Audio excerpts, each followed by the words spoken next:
So, John, Yeah. did you hear about the beverage marketer that got let go? No, what happened? Their campaigns kept fizzling out.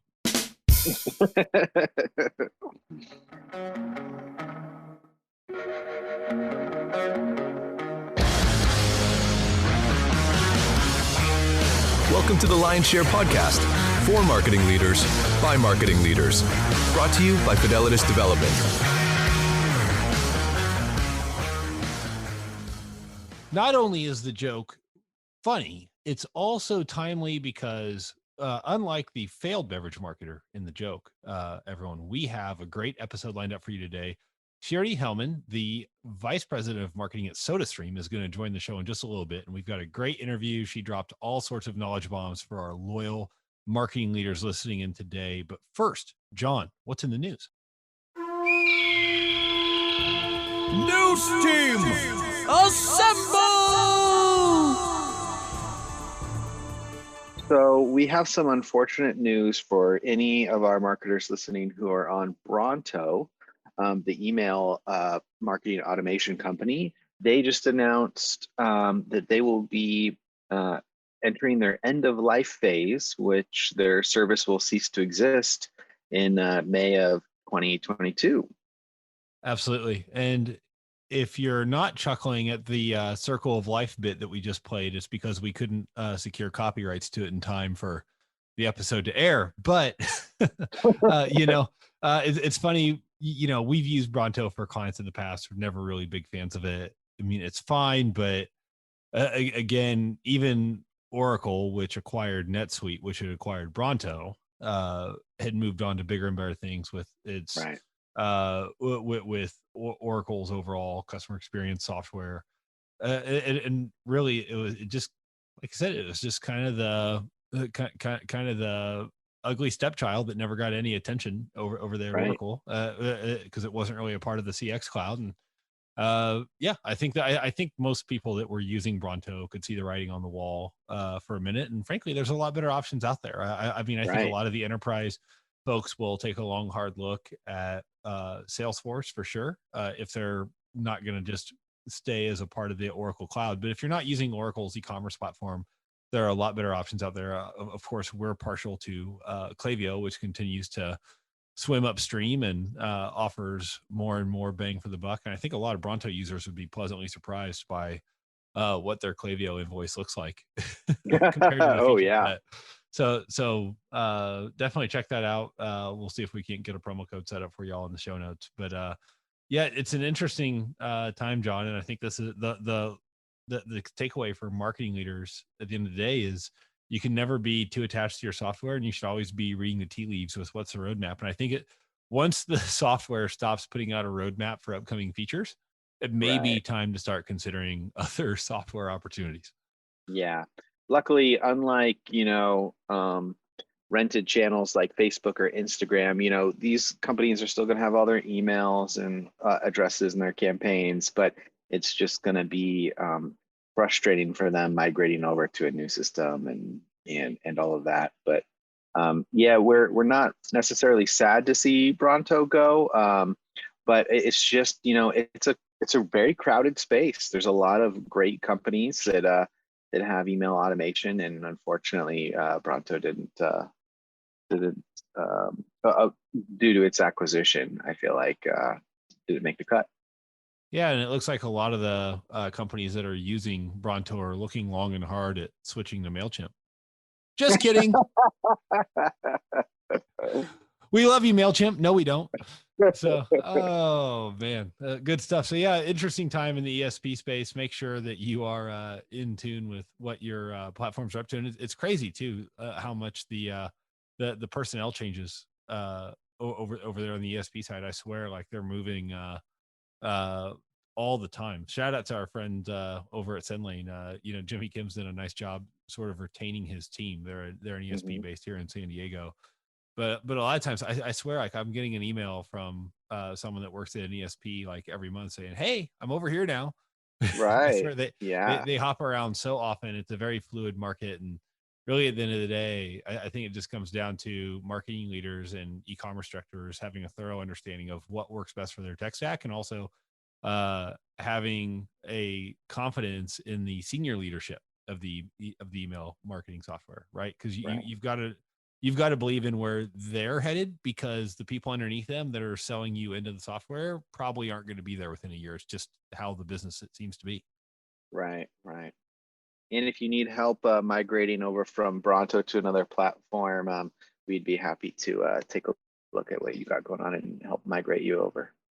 Yeah, that's exactly right, John. That's a great point. So make sure you check out fidelitasdevelopment.com. We'll have a link in the show notes, and we would be more than happy, even if you just have a quick question or two, we'd be more than happy to help you however we can, whether you're on Bronto or any other platform for that time. Heck, you might still be on MailChimp and wondering what all the fuss is about, and we can help you out there too. But enough of the infomercial, John. Let's get to our interview with Cheery.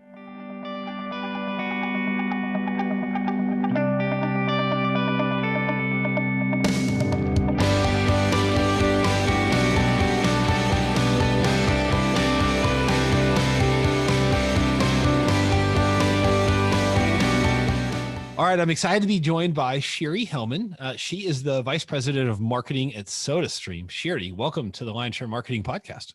Thank you. Hi, very excited to be here. Not as excited as we are to have you. So Cheery, let's start. Just talk about your career path. We were talking a little bit off air before we started the interview about your path to the United States, but talk a little bit about your career path and how you even ended up at SodaStream in the first place. Well, so I started off actually in an ad agency in Gray, Israel, because I was born and raised in Israel as an account manager, and found my way into the client side in the biggest internet company in Israel, was Best International. And after a few years, almost 8 years there, I moved to SodaStream to be the head of global marketing communication.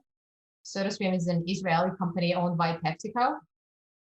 Back then, we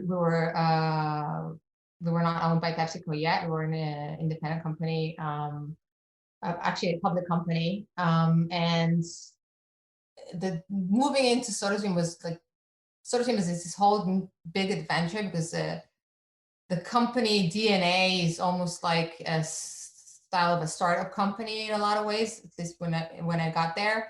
And just seeing how it evolved and grew from where we started and where we're at now, especially after the PepsiCo acquisition, is amazing to grow with it. And as I was doing that role, 2 years ago, I was offered to come here as a VP marketing for the US. So there I am, doing my role here. Awesome. That's great. And I'm sure it was a little bit different. Talk about just even like the different factors with your marketing strategy between being an independent company and then being a part of a bigger house of brands with a global brand like Pepsi at the top.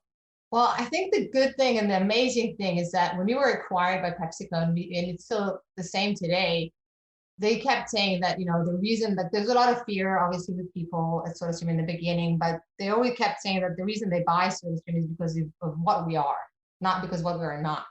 And we were giving and still have like very independent way. We're not even part of the beverage division of PepsiCo. We're part of a different category. And PepsiCo basically identified SodaStream as some sort of a future within their major steps they're taking to becoming a much more sustainable company. And we're one of those like spearhead steps they took. So I think we've grown up in the sense of like, if you were this very wild kid, now we're in kind of this teenager zone of getting to learn how to enjoy the benefits of being part of PepsiCo, because there's a lot of benefits. We just had our first partnership in the US and launched a new co-branded product called Bubbly Drops, basically enjoying the benefit of this great, strong sparkling water brand that they have here in the US, Bubbly, and having mixed the concentrated flavors of Bubbly on the SodaStream system, and basically being the multi-serve option for bubbly drinkers. So I think enjoying that, and obviously a lot of resources and insights and a lot of things everything, it was like, for us, PepsiCo was a bit of like this buffet of like, choose what you want, take what you need, but keep your own DNA, stay as you are, and continue to do what you were doing, because we were growing amazingly well, and we continue to grow now in double-digit growth. So I think so far it's been like a good wedding, good honeymoon. That's awesome, and I'm sure you've been afforded a lot more marketing opportunities just being a part of Pepsi that you wouldn't have had a chance to do otherwise. Even stuff like the partnership with Bubbly, right? To have sister brands like that in house has to be fun from a marketing standpoint. It's definitely fun. First of all, even knowing the people, knowing the team, understanding the way they work, the methods. There's a lot of like things we've learned, a lot of insights we could take and learn from them. So it's definitely been, and also the campaign that we launched, the Bubbly Drops, that's the name of the product, with, we used a lot of the Bubbly assets. We did the whole campaign with Michael Bublé. And we also, I think our target audiences is very similar in a lot of ways. So it's definitely been a huge, huge benefit. And, on my previous role, being in the global side, I think the interesting part for SodaStream is understanding how different sparkling water is perceived in different places of the world, and understanding that in order to reach our purpose as a brand, which is to eliminate single-use plastic by changing the way people drink, is the motivation to do it is changing in different places in the world. And by coming here, I think I gained, I guess, the other side of being in a market, understanding better that, the local insight, the motivation of the American consumer when it comes to sparkling water or making their own sparkling water. So it's definitely been a wild ride. I definitely learn everything every day. That's awesome. And you hit on something that I want to backtrack to. You talked about it again in your previous role. You were head of global communications for SodaStream. So talk about some of the nuances of a communication strategy for a global brand and how that differs from market to market. So as I said, our brand purpose, we have a very clear brand purpose. We want to help the planet by reducing single-use plastic and making people understand there's a different way they can consume sparkling beverages. And the motivation to make your own sparkling water is different in different places of the world. And it's rooted in the way sparkling water is perceived and consumed. For example, if you take countries like Germany or other countries in Europe, sparkling water is almost a default for water. I don't know if it happened to you to jump in a restaurant in Paris and ask for water, and then you automatically get sparkling water. There's countries like Japan, for example, when Japanese people drink mostly green tea. They hardly even drink plain water. So, and sparkling water is not a high consumption beverage in Japan. So how would you market this in that kind of country? Even though they're very environmental. And in the US, for example, if you take sparkling water was kind of a late bloomer in the US compared to the rest of the world. And there's like massive growth of sparkling water consumption, but still more than 80% of sparkling water in the US is flavored. Like Americans really like taste. So how do you kind of combine all of that? So I think the way we looked at it and created this kind of, creative platform that speaks first about, that each market is being communicated with based on the local insights, like what's relevant for them. And there's always this one halo message that comes across everywhere, which is about helping the planet. Sure. So it's kind of good for you and good for the planet, but the good for you varies between different markets. Yeah, absolutely. So that's an interesting nuance to have to navigate, especially just when you talk about product perception from market to market. So talk about perhaps some of the more dynamic differences that you see. So like, for example, for how you would go about marketing the same product in two different countries. So I'll give you an example. Like Germany is a very good example, because in Germany, there's this like inherent behavior of people, because they consume a lot of sparkling water and they're very environmental. So they buy crates of bottled sparkling water in glass bottles, and they store them in their house and they use them for the week. And then they go back to the store and they give back the empty bottles. So this whole behavior, we call it schlepping. It's like no schlepping. So with SodaStream, it's like the no schlepping. The idea that you don't need to schlep is very, very, very strong, because it's not just the functionality of carrying the bottles and moving them around and storing them. It's really emotional, because it's a hustle. And so that's the good for you when it comes to Germany. But when you look at the US, for example, everything is convenient in the US, right? There's nothing more convenient than going and doing, a pickup Target or wherever. But Americans do care much more about their health. And within the context of health is the control, is the fact that you make your own, you choose what's good for you. That speaks very much to the American consumer in the sense of, and that's a very strong emotional benefit that SodaStream has, that with a press of a button, this magic happens. You turn water into sparkling water, and you choose how much fizz you want in it. You choose what type of flavor you put in it, how much flavor you put in it. And this whole making your own, the self-reliance part is very, it speaks very strongly to the American consumer, because I think it's also inherent somewhere in the culture of, what's good for you. And so as I said, like if we're looking at, good for me, good for the planet, then it's the good for me is like varies in different countries, but there's always like the good for the planet that is relevant for everyone. And everyone cares more and more about it. It's true, some countries are more environmental than others, like Australia is a very highly environmental country. So for them, that would be the primary benefit.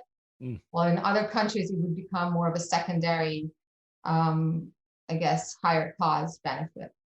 So when we create different creative platforms, then we usually try to make sure that there's like a very, one creative language that can go across the board, but that the benefit that we communicate in each piece of content is relevant for the specific market. That's awesome. And as we record this, Sherry, we're in, month, we're in month 13 of our 2-week pause for the pandemic. Talk about how the pandemic has impacted SodaStream's business. Okay. So first of all, as I said, I think there's two parts for it. First of all, the pandemic and everything that happened to us, the fact that suddenly we all found ourselves stuck in our homes, doing things that we didn't think we were going to do ourselves, including dyeing our hair and doing our nails, or, doing homework and tutoring our kids and doing so many things that usually we did not do. So there's a lot of, and the on-demand, the growth, the massive growth of e-commerce, like, a market that within 3 weeks grew what it grew in 1 decade in the past. So all of this stuff together, I think, is kind of an amplifier for everything you get out of a SodaStream, including the environment. I don't know if you recall, like in the initial lockdown, when the whole world was in lockdown, suddenly you started seeing the impact of human beings not moving around in the world on the planet. You started seeing different wild animals in the middle of the city, or you started to see that the sky is clean, the ocean is clean. So it was also kind of like the very first worldwide experiment of understanding our impact as a whole on the environment. So when you think about all these things, and then comes this kitchen appliance that you put in a kitchen counter, and with the press of a button, it impacts so many things, because it's on demand, it's right there. You don't need to go to the store, so it's very good for your lockdown life. It's healthier because you drink more water, because it's always there, and the fizz makes you crave more and more water. You get delivered to your home, so that helps. And you also don't have like piles of waste in your home, and because you're there. So we definitely saw a massive increase in demand, especially in the US. When there was all this like massive shopping of in the beginning, when that was like a hockey stick of demand, and then it just continued from there. And I think the biggest challenge for us was to meet that demand and to increase. We doubled our CO2 production, and everything is produced in Israel. So also getting everything, all the products, shipped to the US and making sure that we're meeting the demand here under COVID regulations. At the end of the day, all the facilities, all the warehouses, all the factory, everybody has to work in a certain capacity and social distancing. So I think that was a very big challenge. And I think, so it was a good year for us, definitely from that standpoint, but a challenging one indeed. Yeah, absolutely. Challenges and opportunities at the same time. And a lot of times opportunities are born from challenges, right? And that's actually a great segue to my next question, which is with new channels. Obviously, there's been a handful of developments in the past year, TikTok, among others, becoming popular. Talk a little bit about the new channels that you're investing in over at SodaStream. Well, we're trying to have first of all, we're always testing new stuff. Always. There's always like a percentage that goes into, let's just try this new thing. And we actually had a very good success with TikTok lately. We started actually during the pandemic, we did this partnership with AJR, the band. So they're very environmental, and one of the brothers reached out to us, and he's like a very active environmentalist. And as they were locked down in their own home, we sent them a bunch of products, and they redid their heat bag with using the sound of SodaStream in different ways. So that really was huge success on TikTok. So we're definitely investing there. Again, with a grain of salt, it's much easier to get like millions of followers in TikTok than in other places somehow. So I think we see a lot of success there. We're investing a lot in connected TV and trying to find the balance between that and linear TV, especially with, so many cord cutters. Also, due to the pandemic, we see more and more streaming services.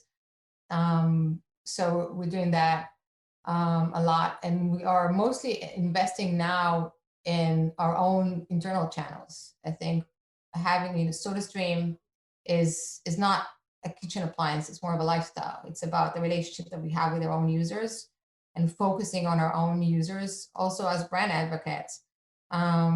So the whole strategy of the company has changed into having to be more consumer centric. So even customer care, for example, is now under my responsibility. So customer care has become part of the marketing because it's another channel. Sure. Yeah. So looking at our own users is one of the big things we're focusing on right now. That's smart. And I'm curious, Siri, what challenges are keeping you up at night from a marketing standpoint? I don't know if marketing challenges is what keeps me up at night, besides my 5-year-old that keeps me, jumping into our bed. That would be like parenting challenges. You and I could have a whole separate podcast for that. Challenges, yeah. That's like, I guess, more what keeps me up at night. I don't know if it's what keeps me. I wouldn't say that it keeps me up at night from like a worried standpoint. I think it's just constantly thinking like, what's the next big thing? I think because we're such a fast-growing company, and first of all, there's also there's growth pains when you grow. And it's always, and everywhere you look, there's things you can do, and there's always something you can do better. And I think the main challenge is to, first of all, choose what you want to focus on in order to make that big change, and constantly thinking on like what will move the needle even more. I think that's kind of like the constant thinking I have. That's awesome. And SodaStream as a whole has always prioritized marketing and has even run several edgier campaigns in the past. So talk a little bit about the creative process at SodaStream and what your approach for the brand's messaging overall looks like. I think it actually starts, it might sound weird, but with our DNA of the company, which just sounds like more of an HR thing, but it's like, what are the values of the company that we call it like the 6 what counts, and which is one of them is business courage, optimism, creativity is one of our 6 what counts, execution excellence, sense of urgency, and one SodaStream. And I think it's really inherent, not only in the type of people we hire, but also in the way we do things. So if I go back to what we talked about in like how do we build this kind of creative language, I think we are also very much based on finding the right PR angle in everything we do. So we call it like the PR inside. So okay, let's say we have a great new creative language or a great campaign we want to work on, and we think it's very, effective, and we're testing it, and everything's great. Okay, what would be like the extra element, the seasoning that we can put on top that will make it something that people would want to share and talk about? Sometimes it could be, I guess, obviously in previous year we were a bit more edgy, and but in the way we would call out single-use plastic bottles. I think what we've learned from a lot of research and understanding that sometimes it comes across a little bit negative and preachy, and that we need to be careful in not telling people how they should be, a bit more like empower them to do the right thing. So I think we're looking to do more to inherit in bring in a little bit more positivity, I guess, into the way we deliver this environmental message. Certainly. That's awesome. And good advice for our marketing leaders that are listening in to make sure that they take advantage of is figuring out. I love that you have your 6 what counts, right? Like that's an underrated part of your answer that you just gave. I hope everyone goes back and listens to that again, because if you don't have a core set of principles guiding the brand, what are you doing for any marketing campaign? So that's awesome, because for some brands like SodaStream, you can absolutely be edgy and it's part of your core plan. And then there's other people where it feels gimmicky because it's not true to who they are. It's just, it was just a stunt. Right. So I really appreciate you guys' approach to that. Yeah. Awesome. And I'm curious, Siri, for you've had a pretty accomplished career. It's still a pretty early stage in your career. So do you have any advice for our younger marketing leaders listening in that may be trying to figure out how to break into their dream job or dream organization? I don't want to come across as cliche and saying like, believe in yourself and stuff like that. I think being rude, I don't know if rude is the right word, but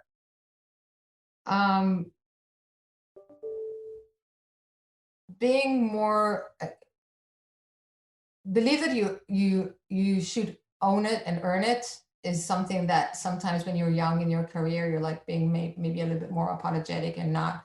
And so first of all, acting like the manager, even if you're not the manager, I guess, and maybe I don't know if I'm putting in the right words, but is something with the attitude. I think it's something important that I think that when I was in my early days, I was a bit less, I was more thankful for getting what I can get versus like believing that I got it because I definitely own it and deserve it. So I guess that this would be one thing.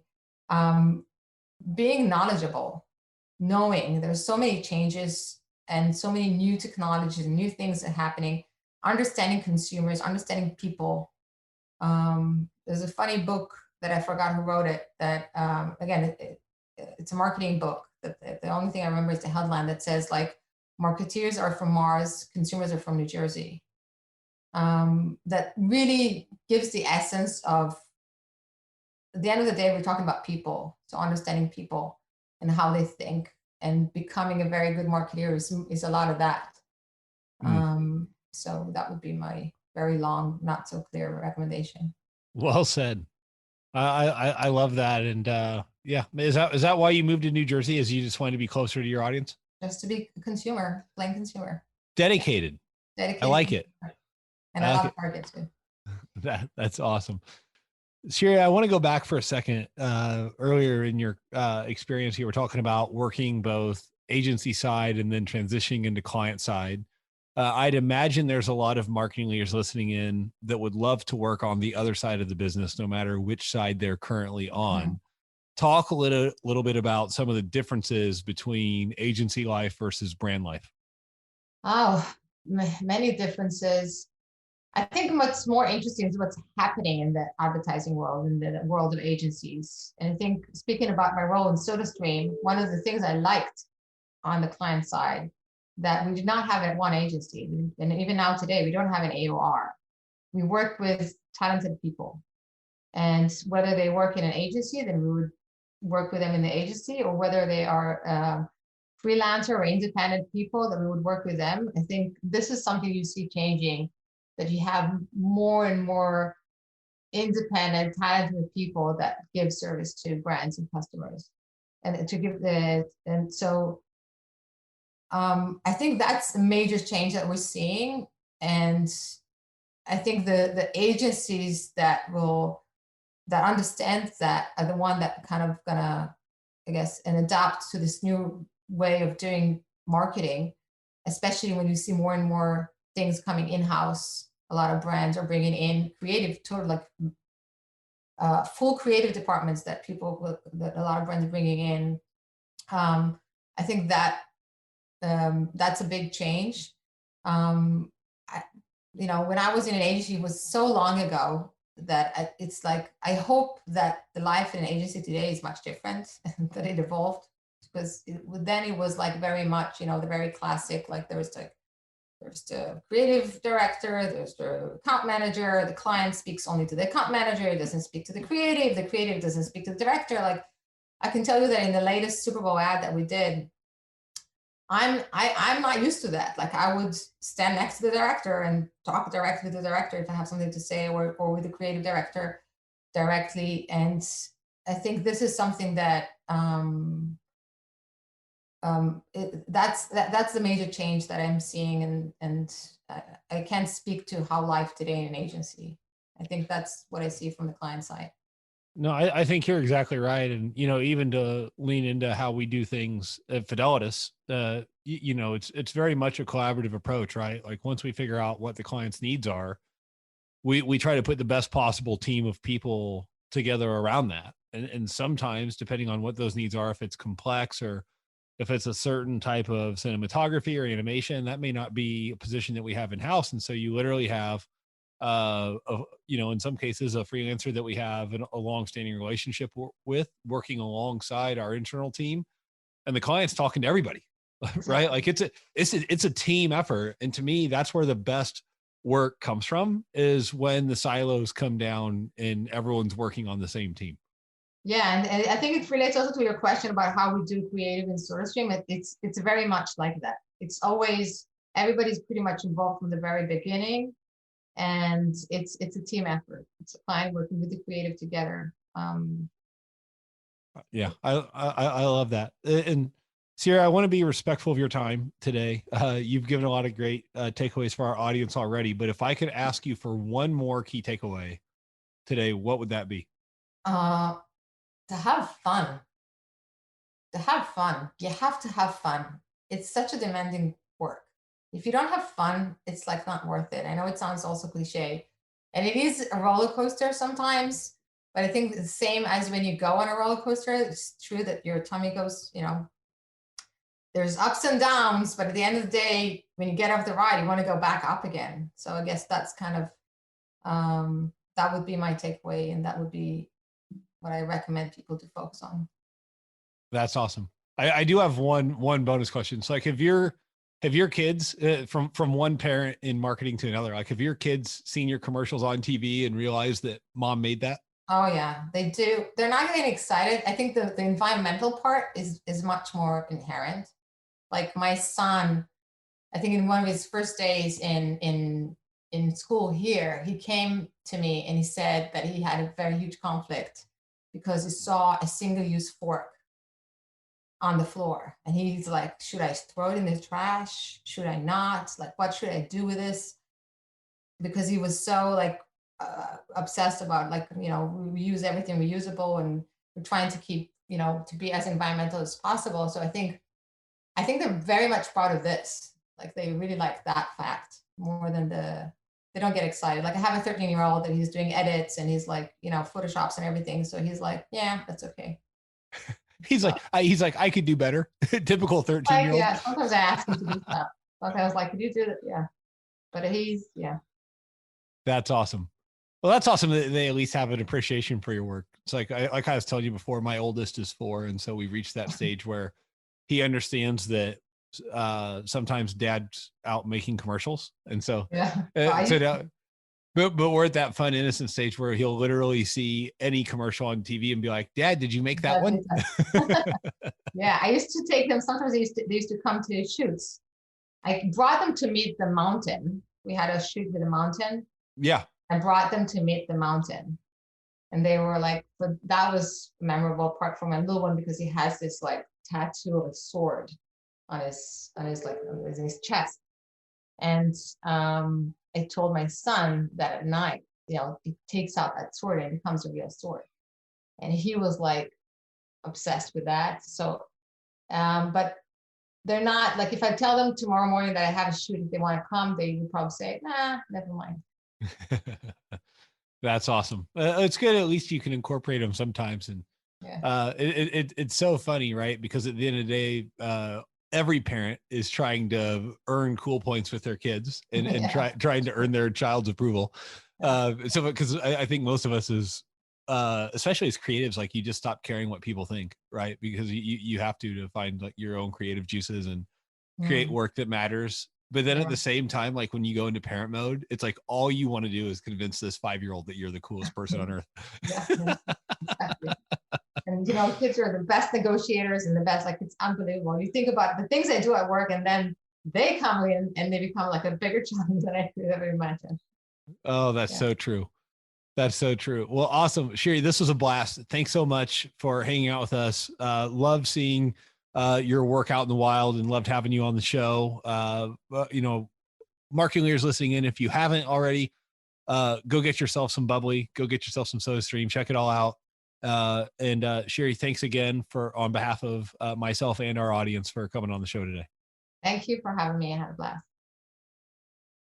All right. That wraps up episode 111 of the Lion's Share Marketing Podcast. Thanks again to Sherry Hellman for coming on the show and dropping all sorts of wisdom for us today. It was an absolute pleasure having her on. And man, John, after listening to that interview, I'm thirsty. So gonna have to go grab a bubbly or tap into the SodaStream with a pod and get after it. So thanks again to Sherry for sharing today. Thank you to all of you loyal listeners for hanging out with us. We have another great episode lined up next week, so stick around for 112 with Ben Knegendorf. We've got a great episode with lots of e-commerce insights coming up for you next week, so stay tuned for that. And until then, cheers.